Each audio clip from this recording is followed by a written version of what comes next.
ẹ̀yin ọ̀dọ́ Nàìjíríà, ẹ̀yin ọ̀dọ́ ilẹ̀ Yorùbá,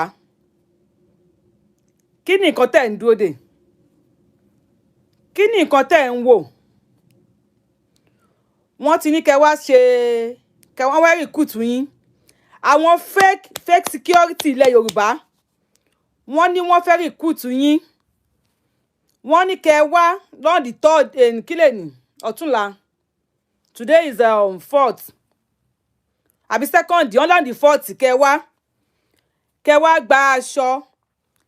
Kẹ́ wá join security ilẹ̀ Yorùbá. Irọ́ ni o. Irọ́ ni o. Wọ́n fẹ́ fi yín dí gẹrẹwu ni.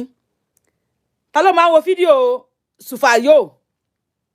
Sùfàyò tá máa ń wò nígbà tá wà ní kékeré. Tó máa kó àwọn kan lọ, tó máa fẹ́ lọ jagun. Àwọn Sùfàyò tó máa ń kó lọ jagun yẹn. Gidigidi. Wọ́n fẹ́ lọ fi yín ṣe Sùfàyò ni. Ẹ̀yin ọ̀dọ́ ṣẹ wà níbí. Ṣé ń gbọ́ mi? Wọ́n ní kẹ́ máa bọ̀ on the 4th. Kẹ́ wọ white ẹ̀wù. Kẹ́ wọ níkà white. Kẹ́ wọ canvas white. Wọ́n ní wọ́n fẹ́ recruit yín sí security ilẹ̀ Yorùbá. Wàláhì wọ́n ti gbowó ẹ̀mí yín. A fẹ́ ṣètò wọn jẹ́ ká ṣètò. Ẹ̀ ń tanra yín ni a máa sọ ti wà. Ṣé Yorùbá wuyì? Wàláhì a máa sọ̀rọ̀. Èmi Yorùbá wuyì, máa wá, máa sọ̀rọ̀. Ẹ̀yin youth wa, wọ́n ní kẹ́ wá, mo mọ̀ pé ẹ nífẹ̀ẹ́ ìlú yín. Ọlá pé ẹ nífẹ̀ẹ́ ilẹ̀ Yorùbá. Wọ́n ṣe ń tàn yín pé kẹ́ ẹ wá. Wọ́n fẹ́ recruit yín. Wọ́n ní wọ́n fẹ́ recruit yín. Wọ́n ní kẹ́ wọṣọ white on the 4. Kẹ́ wọ canvas white, kẹ́ wọ ní ṣòkòtò white. Ẹ má lọ o. Wọ́n ti gbowó ẹ̀mí yín. Gbogbo yín lẹ ń pariwo Yorùbá nation la fẹ́, Yorùbá nation la fẹ́, Yorùbá nation must come, Yorùbá nation must stand, Yorùbá nation this, Yorùbá nation that. Opportunity pọ̀ mọ̀ pé gbogbo yín thank you ẹ̀yin sọ pé yes o. Opportunity pọ̀ mọ̀ pé gbogbo yín ẹ nífẹ̀ẹ́ ilẹ̀ Yorùbá. Opportunity yẹn náà fẹ́ lò. You think your oppressor will leave you to go free? No. No matter bó ṣe lè serve oppressor ẹ̀ tó, bó ṣe lè leak ass ẹ̀ tó, your oppressor will not allow you to go. Talk less pé nísìn wọ́n ní wọ́n fẹ́ recruit yín. Ẹ la etí yín sílẹ̀ ẹ̀yin ọ̀dọ́ kẹ́ máa gbọ́ mi. Ẹ̀yin ìyá wa, ẹ̀yin bàbá wa náà tẹ́ pé ẹ láwọn ọ̀dọ́. Ẹ bá mi share fídíò yẹ káwọn ọ̀dọ́ wa kí wọ́n rí. Àwọn ọ̀dọ́ wa mọ̀ pé wọ́n like ilẹ̀ Yorùbá. Gbogbo pátápátá náà nífẹ̀ẹ́ ilẹ̀ Yorùbá. Ẹ̀yin ọ̀dọ́ ilẹ̀ Yorùbá tẹ́, ẹ̀yin ìyá, ẹ̀yin bàbá tẹ́ nífẹ̀ẹ́ ilẹ̀ Yorùbá. Announcement, breaking news ni. Mo wá já yín ṣe bá mi lọ sọ fáwọn ọ̀dọ́. Ẹ bá mi share fídíò yẹ káwọn ọ̀dọ́ rí. Wípé èmi Yorùbá wuyì. Mo ní tó sọ pé wọ́n fẹ́ recruit yín lọ́ọ̀dì 4. Irọ́ ni o, wọ́n fẹ́ fi ń ṣe Sùfàyò ni. Tẹ́ bá ń wo fíìmù Sùfàyò tó máa ń káwọn dìdìrín kan síwájú, Sùfàyò náà fẹ́ fi yín ṣe. Sùfàyò ti ní ọ̀dọ́ ò lè dé post. Wọ́n fẹ́ pa gbogbo ẹ̀yin ọ̀dọ́ ilẹ̀ Yorùbá tán ni wọ́n ti gba owó ẹ̀mí, wọ́n ti gba owó orí yín. They just want to push you to death. They just want to push you to death. Ẹ má lọ sí recruitment níbi kankan, ẹ má kàn fowó tàn yín. Wọ́n ní wọ́n máa san 30,000 salary fún yín, right? 30,000 yẹn, wọ́n ní federal government fẹ́ máa sanwó yẹn fún yín. Ta ni federal government? Buhari. Ta ni Boko Haram? Buhari. Ta ni Fulani herdsmen? Buhari. Ta ni Gumi? Buhari. Ta ló ń bá wa sùn nílẹ̀ Yorùbá? Buhari. Ta ló ń jí wa gbé? Buhari. Ta ló jẹ́ kí epo wọn nílẹ̀ Yorùbá? Wọ́n ti ń ta epo ní 1 litre nsìn ní 250 naira. Ẹ kálẹ́ baba tí, thank you, God bless you. Wọ́n ti ń ta epo petrol ní 250 naira àbí 300 naira. Dọ́sọ pé wọ́n ń ta epo petrol nísìn. And that same Buhari, ó wá ní káwọn kan kí wọ́n lọ fi opportunity pé gbogbo èèyàn ọmọ Yorùbá ẹ nífẹ̀ẹ́ ilẹ̀ Yorùbá ẹlẹ́ẹ̀fẹ́ lọ. Ẹlẹ́ẹ̀ṣẹ̀ mọ́ ni sẹ́, Yorùbá nation la fẹ́, Yorùbá nation la fẹ́. Wọ́n ti wá pé Yorùbá nation lẹ fẹ́. Wọ́n ti pé Yorùbá nation yẹn ti mú láyà yín. Wọ́n ti pé kò sí nǹkan míì lókun àyà yín. Wọ́n ti pé ẹ̀rí nǹkan rò mọ́ táyọ̀ Yorùbá nation. Wọ́n wá ní kẹ́ ẹ wá ṣe ọdẹ ilẹ̀ Yorùbá. Kẹ́ ẹ wá ṣe security ilẹ̀ Yorùbá. Wọ́n gba contract lọ́wọ́ Buhari. Wọ́n tún wọ́n fẹ́ pè èèyàn ọmọ Yorùbá. And you think Buhari will do anything? Buhari máa san owó fún ọmọ Yorùbá láti protect ilẹ̀ Yorùbá. Ẹ jẹ́ ká jọ ọ̀rọ̀ dáadáa. You think Buhari will do that? Thank you, God bless you. Ọ̀dà fún yín. Mo ní kí n máa parọ́ ni. Ara ọmọ láàrán ṣe rí sí àwọn tí wọ́n ti gbọ́. Kó tó di pé Yorùbáwùyí wá bọ́ síta mi ṣe ń dé ni mi ti ṣe anything. Mi ti ṣe anything. Mo ní àwọn tèmi àfi kí wọ́n gbọ́ kó tó di pé everybody sùn. Ẹ̀yin tẹ́ wà lókè òkun ẹ bá wa pe àwọn tó wà nílé. Ẹ share sáwọn platform yẹn ni wọ́n tún ti gbede o. Gbanjare wọ́n tún ti gbede. Wọ́n tún ti gbede ọ̀nà máa fáwọn ọmọ wa ní 30,000 lóṣooṣù. Buhari tún ti gbé contract fún wọn. Wọ́n tún ti fẹ́ kó àwọn ọmọ wa lọ sóko má lọ àlọ́ òde. Wọ́n tún ti gba contract lọ́wọ́ Buhari bíi ti dọ́kìní àná. Wọ́n tún ti ká àwọn ọmọ wa máa bọ̀ àwọn máa recruit wọn kó wá ṣọ́lẹ̀ Yorùbá because wọ́n ti rí pé kò sí nǹkan kan tó wà lórí ẹ̀mí ọmọ Yorùbá tayọ pé Yorùbá nation la fẹ́. Ọ̀nà tó fẹ́ gbà yọ nìyẹn. Wọ́n wá fi ń ṣe sùfàyò. Wọ́n wá fi ń ṣe sùfàyò. Wọ́n mú yín wọ́n kó yín. Wọ́n lọ train yín ní on the 4th. That's ọ̀túnla. Ọ̀túnla bí Nàìjíríà ti wà ní Thursday báyìí. On the 4th Nàìjíríà ti máa wà ní 3rd báyìí àwa ṣì wà ní 2nd bí àbí Nàìjíríà náà ṣì wà ní 2nd. Wọ́n ní wọ́n fẹ́ kó yín, wọ́n fẹ́ lọ train yín. Wọ́n ní wọ́n fẹ́ kó yín pé kẹ́ lọ ṣe training wọ́n máa fún 30,000 lóṣooṣù. Ẹ má lọ o. Yorùbáwùyí mò ń ké mò ń pariwo tèmi. Ẹ má lọ o. Èmi Yorùbáwùyí mi ò lọ́wọ́ sí o. Because tó wà lẹ́yìn Ọ̀fà ó ti ju òjé lọ báyìí. How can you think ipe Buhari máa gbé anything kalẹ̀ lọ́wọ́ yìí láti favour Southwest? How on earth ni ọmọ Yorùbá kan máa rò pé Buhari lóore kan tó fẹ́ ṣe fún Southwest nísìn? How ẹ bá mi rò dáadáa bẹ́ẹ̀ mi nìkan ni mò ń rò bẹ́ẹ̀ ni. Can Buhari do any favour for Southwest for now? Wọ́n wá ní kẹ́ wá ṣiṣẹ́ ọdẹ láti protect ilẹ̀ Yorùbá and contract yìí látọ̀dọ̀ federal government. Ẹ jẹ́ ká rò dáadáa láti ọ̀dọ̀ federal government. Gbogbo tó jẹ́ ṣe ni pé wọ́n fẹ́ hijack iṣẹ́ olóyè Sunday Adéyẹmọ Ìgbòho. Wọ́n fẹ́ gba ipò olóyè Sunday Adéyẹmọ Ìgbòho which kò lè possible. Orí ló ń bá ni ṣe. Orí Sami orí ló máa ń báyàn ṣe. Sunday Adéyẹmọ Ìgbòho ó ti wà níbi tó máa wà. Ọ̀rẹ́ náà ló bá Sunday Adéyẹmọ Ìgbòho ṣe. Adéyẹmọ Ìgbòho ṣá ó finú wénú. Ọlọ́run ló jẹ́ kó rí fowó yẹn jẹ. Ó finú wénú. Ọlọ́run ni ò jẹ́ kí Sunday Adéyẹmọ Ìgbòho kó rí ìwọ yẹn jẹ. Tó bá jẹ́wọ́ yẹn ni ohun tá à ń rò yìí kọ́ la máa bá ó fi símú ni. Now ọmọ Yorùbá orí yín ló kàn. Wọ́n ti gbede o. Wọ́n ti gbede o. 100% true. Ẹ bá wa kí sálárẹ̀ kí sáré jòrò. Ẹ ké sí ọ̀rọ̀ gun àga. Ẹ ké sí ọ̀rọ̀ gun lélà. Ẹ bá wa sọ fún wọn pé ẹ̀yin boys wa ẹ má bọ́ ọ̀tá o. Wọ́n ní tẹ́ bá ń bọ̀ kẹ́ mú 10,000 naira dání owó fọ́ọ̀mù.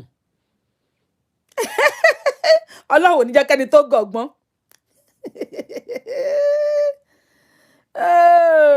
Gẹ́mì mo kí yín. Ọlọ́run ò ní jẹ́ kẹ́ni tó gọ̀gbọ́n. Ẹni tó gọ̀ Ọlọ́run ò ní jẹ́ kó gbọ́n. Kẹ́ni tó gbọ́n kó lè máa rí nǹkan tún jẹ bí iṣu.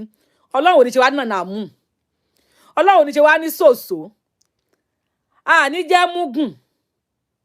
Tó bá ti ẹ̀jọ̀ owó nìkan ló lọ. Tẹ́mi ò lọ. Kékeré nìyẹn o. Ọlọ́mọ yẹ ká rógun owó lọ ẹ̀mí sọnù. Àwọn olè. Wọ́n tún ti dé o Gbanjare sẹ́. Wọ́n tún ti gbede o tún ti dé ará àdúgbò. Wọ́n tún fẹ́ sàsú yín. Wọ́n tún ti fẹ́ sàsú ọmọ Yorùbá o. Wọ́n tún ní kẹ́ máa bọ̀. Wọ́n tún ti fẹ́ sàsú ọmọ Yorùbá. Wọ́n tún ní kẹ́ máa bọ̀ o. Ẹ má lọ o.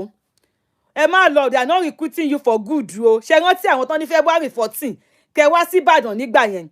Ṣé mo pé Yorùbáwùyí náà ló bọ́ ta pẹ̀lú ẹnu mi tó ṣe gbọ́ tó nípọn bí ẹnu nǹkan burúkú èmi náà ni mo bọ́ ta. Tó ní kẹ́ wá ní February 14 kẹ́ máa bọ̀ sí Ìbàdàn. Àwọn fẹ́ ṣe free Ìgbòho rally. Ẹ ti mọ̀ àwọn ẹni à ń wí. Ṣé ẹ ti mọ̀ wọ́n? Uniform Yorùbá nation. Báàjì Nigeria flag. Uniform Yorùbá nation. Báàjì Nigeria flag. Wọ́n jọ ń ṣiṣẹ́ pọ̀ ni o, hand to hand. hand to hand lọ́jọ́ ń ṣiṣẹ́ pọ̀ o follow me I follow you ni o wọ́n ti díyàn bá mọ̀ jẹ́ ló máa fún yàn jẹ wọ́n ti mọ̀ pé Yorùbá nation lẹ́fẹ́ wọ́n ti mọ̀ pé ẹ̀ nídìí nǹkan mi tayọ Yorùbá nation wọ́n ti mọ̀ pé ẹ̀rí nǹkan mi rò tayọ pé ẹ ṣàfẹ́ Yorùbá nation yìí ṣáá ni ibẹ̀ náà fẹ́ gbà wọlé o ṣe pé on the 14 nígbà tá a bọ́ ọ̀tà tá a pariwo wọn pé February 14 ọmọ Yorùbá gidi ẹ má jáde o wọ́n ní kẹ́ wá ṣe 1 million rally wọ́n ní kẹ́ wá ṣe 1 million rally ní Ìbàdàn lọ́n the 14 February 14 wọ́n ní for Ìgbòho rally ìgbà tá a bọ́ ọ̀tà tá a pariwo tí ẹ lọ ǹjẹ́ ẹ rí pé wọn ò ṣe rally yẹn kí ló dé tí wọn ò ṣe rally yẹn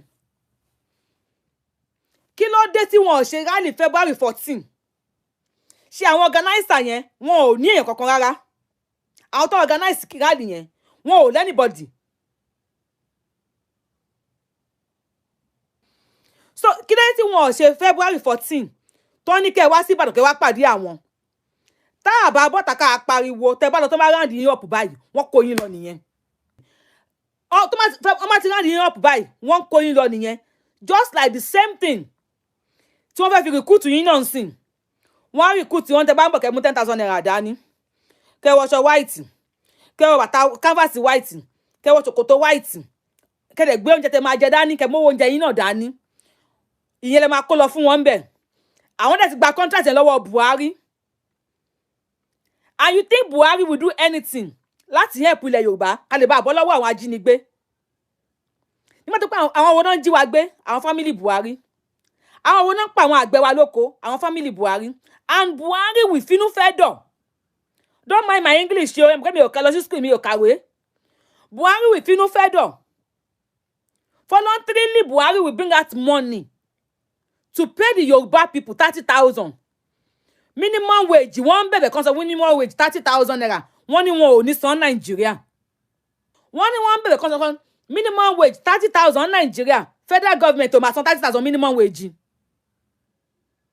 wọn ò san 30,000 minimum wage o how come tó wá jẹ́ pé ẹ̀yin tó fẹ́ recruit pé kẹ́ máa ṣọ́ igbó nílẹ̀ Yorùbá tó fẹ́ fún ní 30,000 ṣé ẹ ti ro dáadáa ṣá ṣé ẹ rí nǹkan tí mò ń rí ṣé ẹ rí nǹkan tí mò ń rò ṣé ẹ ń rò where are the policemen Nigerian policemen ẹ lọ wo page mi bẹ̀ Yorùbáwùyí Nigerian policemen are there tí wọ́n ń gbé abọ́ Nigeria is a gunner gunner Nigeria police wà níbẹ̀ tí wọ́n ń gbé abọ́ tẹ̀lé àwọn ìyàwó chairman káàkiri àbí kí náà sọ pé yẹn ti ẹ̀ jẹ́ bí mínísítà náà sọ pé ó jẹ́ Nigeria police wá gbé abọ́ rẹ̀ sì dání pẹ̀lẹ́dìyẹ ó wá ń gbé tẹ̀lé màdàmú lẹ́yìn if Nigerian police can be gbé abọ́ tẹ̀lé obìnrin kan lẹ́yìn ní party abọ́ ráìsì and you think they want to employ you they want to recruit you for anything they are not recruiting you for anything they will recruit you fine they will give you badge they will give you uniform one day you can take oath ṣé n kọ́ ọmọ Yorùbá I believe nínú búra wọ́n á jẹ́ kó o búra tó bá búra tán owó ọ̀ṣọ́ lọ nìyẹn ó ti wọnú ẹ̀ no going back you are not going anywhere they make you swear an oath oath tó gbóná gidi oath tí Sunday Adéyẹmọ Ìgbòho ṣe fún yín tẹ́ fi ń rọ́ wọnú ilé ẹ̀ lọ́fẹ̀ẹ́ lófò they will make you swear an oath nígbà tó bá kúrò nínú ẹgbẹ́ yìí tó bá da ẹgbẹ́ yìí ojú ti là bàbá mi ojú ti là àwọn ọmọ Yorùbá wọ́n nífẹ̀ẹ́ ilẹ̀ Yorùbá ọlọ́pẹ́ wọ́n fẹ́ Yorùbá nation wọ́n fẹ́ fi Yorùbá nation wọlé ọlọ́pẹ́ wọ́n fẹ́ jà fún security ilẹ̀ Yorùbá wọ́n fẹ́ fi Yorùbá nation wọ́n fẹ́ fi wọlé wọ́n fẹ́ fi Yorùbá security wọ́n fẹ́ fi wọlé wọ́n á jẹ́ kẹ́ swear oath ẹ̀ búra ẹ̀ ní ìbúra tó nípọn wípé mi ní da ẹgbẹ́ yìí o ẹgbẹ́ ni mo máa ṣe o my dear lẹ́yìn tó bá wọnú ẹgbẹ́ yẹn tán tó ń recruit ẹ̀ tán they will now tell you iṣẹ́ tó fẹ́ ṣe wọ́n wá rán ẹníṣẹ́ dé tòrutòru wọ́n á rán ẹníṣẹ́ dé tòrutòru tó bá ń jà ní Sambisa wọ́n á ní kò nìṣó ń bẹ̀ wá lọ fèsì Boko Haram wọ́n ṣe wá miss and way tó máa fi eradicate gbogbo àwọn youth tó ń lẹ̀ Yorùbá ọmọ Yorùbá ẹ la etí yín sílẹ̀ àjọmọ̀ àwọn nìkan kọ́ o pẹ̀lú ìjọ lọ́balọ́ba níjòyè ní pírẹsidẹ́ǹtì ṣe mọ̀ pé incoming president yín bàbá kọ́ọ́lù incoming president yín ẹ jókòó dáadáa ẹ lè pa mí wàláìtàláì ẹ lè pa mí kéèyàn ti fi jáde kí n má kí n sinmi ẹ ní nísìnyí ẹ̀yin wèrè burúkú yìí ẹ̀yin olólùfẹ́ gbogbo ilẹ̀ máa nísìnyí ti yín incoming president yín bàbá kọ́ọ́lù ó ti sọ̀rọ̀ o ó ti ní kó recruit 50 million youth sí Nigerian soldier ó ní what they will eat cassava gàrí cassava àti búrẹ́dì ló máa fún yín àti yam ló torí ẹ̀ recruit yín now the recruitment has started now wọ́n ti fẹ́ máa recruit 50 million youth sínú sójà àwọn kan ti gbowó wọ́n ti gba contract ẹ̀ wọ́n máa fẹ́yìn 30,000 naira lọ́wọ́ látọwọ́ Buhari so tá bá ti bá wọn múlẹ̀ wípé tí wọ́n lè máa ṣe tó bá di pé àwọn ọmọ Yorùbá nation dé ẹ máa fèsì àwọn Yorùbá nation bá jà tó bá di pé àwọn ọmọ Yorùbá nation ẹ ní option because ẹ ti múlẹ̀ tó bá ti ṣe múlẹ̀ yẹn ò ní option kankan mọ́ tó bá ti fi lè ṣe ìmúlẹ̀ yẹn pẹ̀lú wọn tó ti gba aṣọ wọn tó ti bá wọn jẹ tó ti bá wọn mu ò ní option kankan you have to do what they want then lẹ́yìn ìgbà yẹn wọ́n máa fún 30,000 naira lẹ́yìn ìgbà yẹn wàá máa jẹun wàá máa mu lẹ́yìn ìgbà yẹn táwọn Boko Haram bá wá dé wọ́n á ní kó lọ fèsì wọn ẹ̀yin ní sùfàyò ọmọ Yorùbá ẹ̀yin náà fẹ́ fi ṣe sùfàyò ẹ̀yin fẹ́ kó síwájú ogun because ó ti dàrú mọ́ wọn lọ́wọ́ tó táwọn ń lọ yìí kò lójútùú mọ́ ó ti rún mọ́ wọn lọ́wọ́ ti fọ́ mọ́ wọn lọ́wọ́ ó ti ṣe jégéjégé mọ́ wọn lọ́wọ́ kò ní ojútùú fún wọn mọ́ cassava gàrí and corn ló máa fún yín jẹ ní oko bí tó máa kó yín lọ o èmi pariwo tèmi o yes they will only use you and dump you election tí ń bọ̀ o they will use you against Yorùbá nation and after election is either they dump you for free kò máa dúpẹ́ lórí lọ́wọ́ ẹlẹ́dàá àyà ẹ̀ but with ìmúlẹ̀ tó ti ṣe pẹ̀lú wọn they might kill you they will eliminate you they use people they dump them either by eliminating them or káyé wọn bàjẹ́ sí ìgboro they are not recruiting you for Yorùbá security they are recruiting you láti lọ fi ń ṣiṣẹ́ dé tòrutòru ni they will recruit you to fight against Yorùbá nation they will recruit you to jí ballot paper ballot box wàá bá wọn jí ballot box they will even recruit you táwọn Boko Haram bá dé ẹ̀yin náà máa kó lọ síbẹ̀ tọ́wọ́n náà ti dé kíní kan ẹ̀yin náà máa pè láṣẹ pé lọ síbẹ̀ with your 30,000 naira ògùn èlò ló fẹ́ ṣe ẹgbẹ́ jẹ́ ẹdúró ńlẹ̀ yín o ẹ̀yin boys wa ẹ̀yin woman warriors wa náà because àwọn obìnrin kan rẹ̀ pé wọ́n ní akíkanjú tí wọ́n rẹ́dà ti ṣe anything fúnlẹ̀ Yorùbá ẹdúró ńlẹ̀ yín o ẹgbẹ́ ilé yín o ẹgbẹ́ ilé yín tí wọ́n bá fẹ́ recruit anything ẹ pa àwọn sọ̀rọ̀sọ̀rọ̀ tẹ́ bá mọ̀ gbogbo ọ̀la ń fi nọ́mbà wa sọ online ẹ pa àwọn sọ̀rọ̀sọ̀rọ̀ tẹ́ bá mọ̀ hello ẹ jọ ṣé lóòótọ́ ni àwọn báyìí ṣé Yorùbá nation ni ẹ má lọ kó sí kànga o ẹ má lọ kó sí kànga àwọn ará bí o wọ́n ń ṣiṣẹ́ takuntakun láti kó àwọn boys wa àwọn ọ̀dọ́ wa kúrò ńlẹ̀ ipé tí kíní bá máa dé kò ní sí ọ̀dọ́ kankan tó máa jà fún Yorùbá nation wọ́n kàn ń try láti pàkì àwọn ọ̀dọ́ wa wọ́n fẹ́ máa pàkì yín kúrò ńlẹ̀ díẹ̀díẹ̀ ni ṣé dẹ̀ mọ̀ pé wọ́n ti ń ta organ ńlẹ̀ Yorùbá ń sìn ẹni tó ń bá pa wọn tún ní jẹ́ waste bí wọn ò fa lábẹ́ wọn á fa lórí lọ ẹ̀yin ọmọ Yorùbá mo fi títóbi Ọlọ́run mo fi bẹ̀ yín ẹ bá mi pín fídíò yìí kì í dùn kó pọ̀ kó pẹ́ ṣókí báyìí lọ gbé oge ẹ bá mi pín fídíò yìí káwọn èèyàn mọ̀ pé wọ́n ti fẹ́ káwọn boys wa kúrò ńlẹ̀ o ṣe rántí ní December wọ January àwọn ọlọ́pàá kọ́kọ́ déédéé wọ Èkó Lagos Island wọ́n dẹ̀ ń pick àwọn èèyàn àwọn boys tí wọ́n pick láti gbà láti December nísìn wọn ò mọ bí tó kó wọn lọ o apariwo títí ń gbà yẹn wọ́n kò gbé mọ́tò wọlé ni o wọ́n ṣe kíní yẹn láti December wọ January ni they're just picking people on the streets wọ́n kàn pick àwọn èèyàn ní street, wọ́n kàn mú àwọn èèyàn ní street, wọ́n dẹ̀ kó wọn lọ. Ẹjọ́ àwọn tí wọ́n kó lọ yẹn, ibo ni wọ́n kó wọn lọ? Wọ́n kó wọn kalẹ̀. Wọn kì í pé wọ́n jà, kì í pé wọ́n fa wàhálà, wọ́n rù wọn lọ straight ni. Wọn ò lè dá wọn padà di sin. Ọ̀nà oríṣiríṣi. Wọ́n mọ̀ pé ọmọ Yorùbá ti ṣe tán. Wàláì tàláì. Pé Yorùbá ti ń dìde pé a fẹ́ ṣe nǹkan báyìí. Ẹnu Yorùbá ò kò bí tọdún ní tàsìkò yìí rí. Ọlọ́run lo Sunday Adéyẹmọ Ìgbòho Òòṣà láti jẹ́ kí ẹnu Yorùbá ti kò.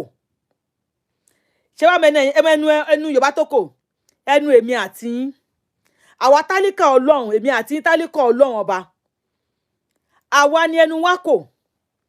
Àwa yìí náà nísìn ni wọ́n wá fẹ́ lò kọ́kọ́ wa kúrò ńlẹ̀. Ṣé bọ́yẹ mú Sunday Adisa, wọ́n fẹ́ mú kúrò láyé ni. Orí ló yọ Àdìsá. Wọ́n fẹ́ mú Sunday Ìgbòho kúrò lórí ilẹ̀ pátápátá ni. Ẹlẹ́dàá ló yọ. Ṣé pọ́n padà mú kúrò, wọ́n mú dání sí Benin Republic. Tó bá ń gbọ́ jẹ́ aráyé ṣe tèmi, ọmọ aráyé, wọ́n má Àdìsá síbẹ̀ pé jẹ́ aráyé ṣe tiwa. Àsìkò business tí wọn náà wà yìí, àwọn ọba yẹn, àsìkò owó wọn náà wà yìí, àsìkò tó máa di billionaire náà wà yìí.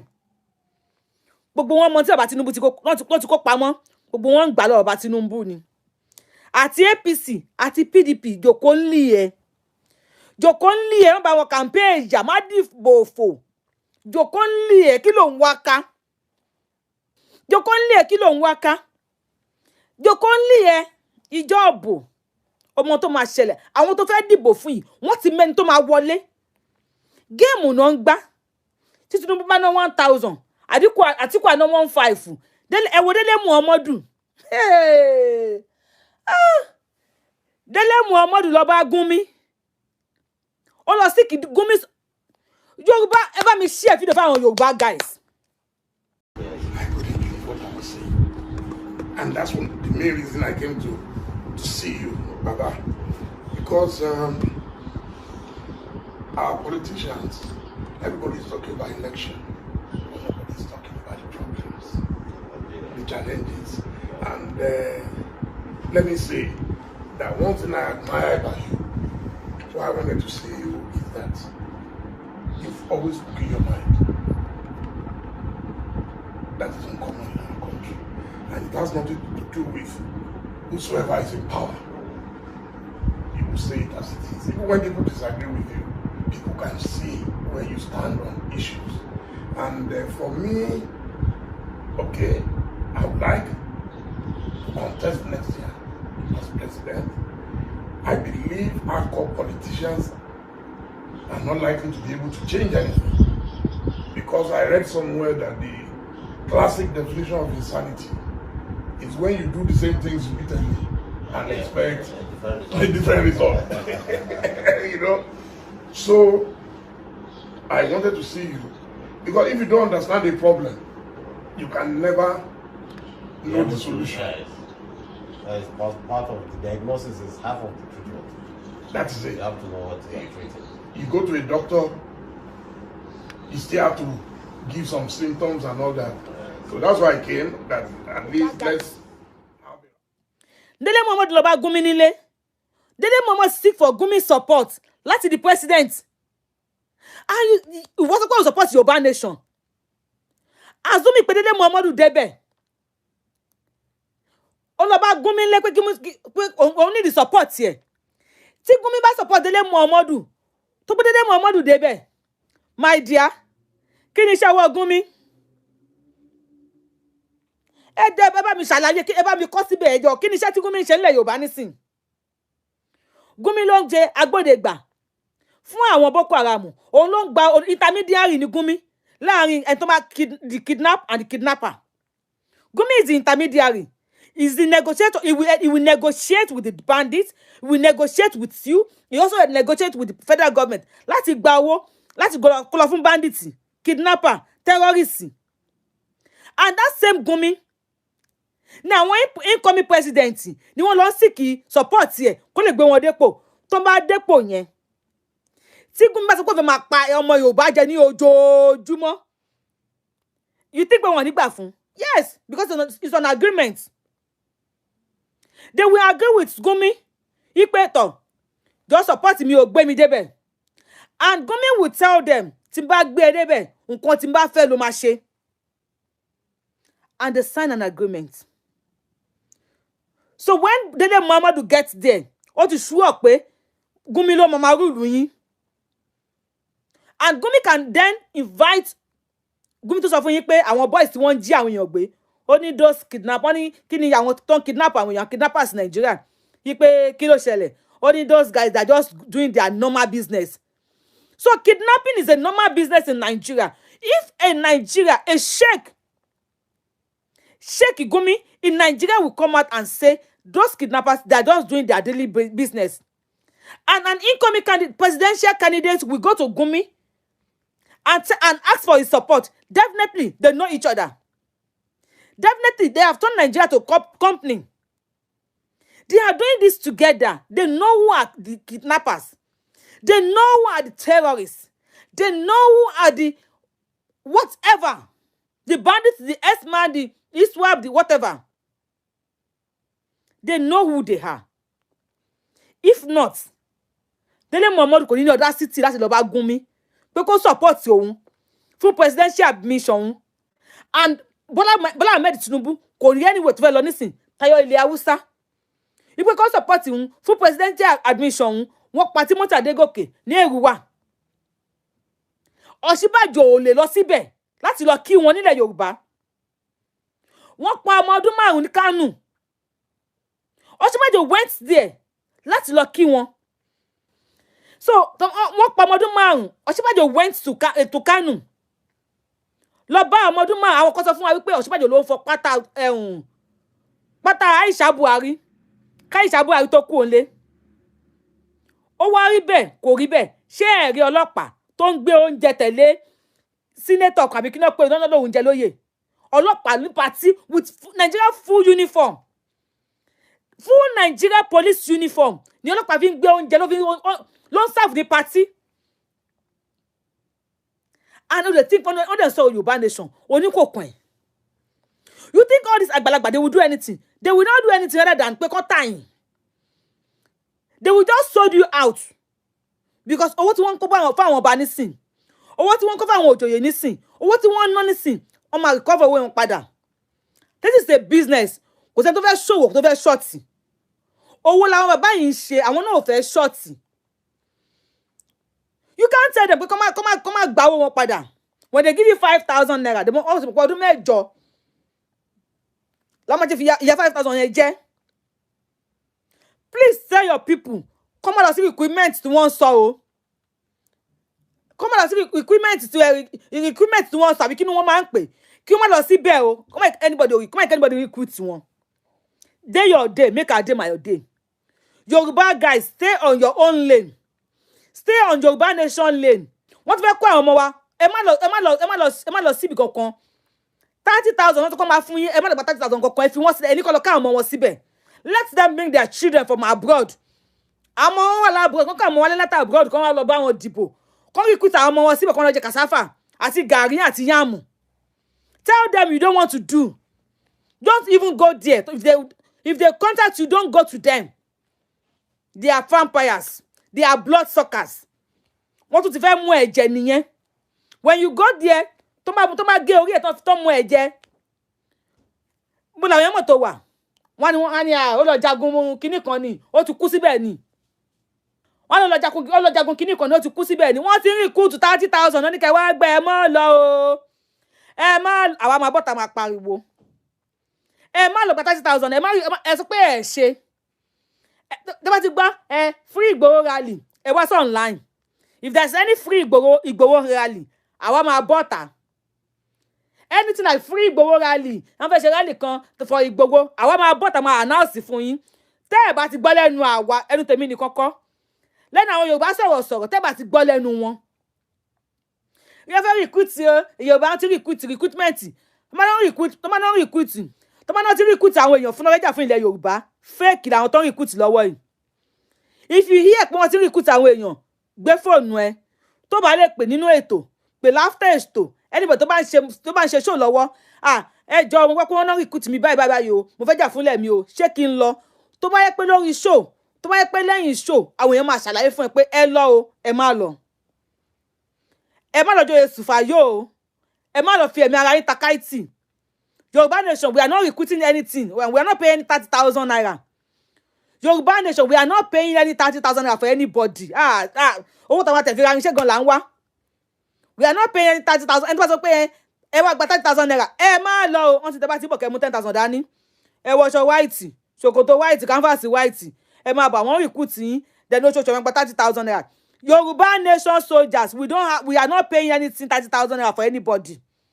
We are not paying any 30,000. Yorùbá nation sanwó kankan for anybody. Recruit 30,000 o. Gbàǹjáre o. Wọ́n ti fẹ́ ká àwọn ọmọ wa kó ńlẹ̀lẹ̀. Election tí ń bọ̀ ti fẹ́ di kẹ́ lọ jí ballot paper. Wọ́n fẹ́ lọ kó yín sínú ibì kan ni o. Bó ṣe mú Sunday Adisa pa, bọ́n ṣe fẹ́ lọ kó yín pamọ́ o. Bó ṣe mú Ìgbòho Òòṣà pa, bọ́n ṣe fẹ́ lọ kó yín pamọ́ o. Wọ́n ti tọ́jú Nnamdi Kanu, wọ́n rẹ́dí àti tọ́jú ẹ̀yin náà pamọ́ o. Tó bá ti lọ rẹ̀ ní 2023 kò tó dé. Torí bá ṣọ́ ẹ dédé ni. Torí bá ṣọ́ ẹ dé ni because tó máa need anything. Tó bá jẹ́ body part, wọ́n lè mú anybody láti lò. Torí bá ṣọ́ ẹ dé ni o. Yorùbá wuyì, èmi ò lọ́wọ́ sí.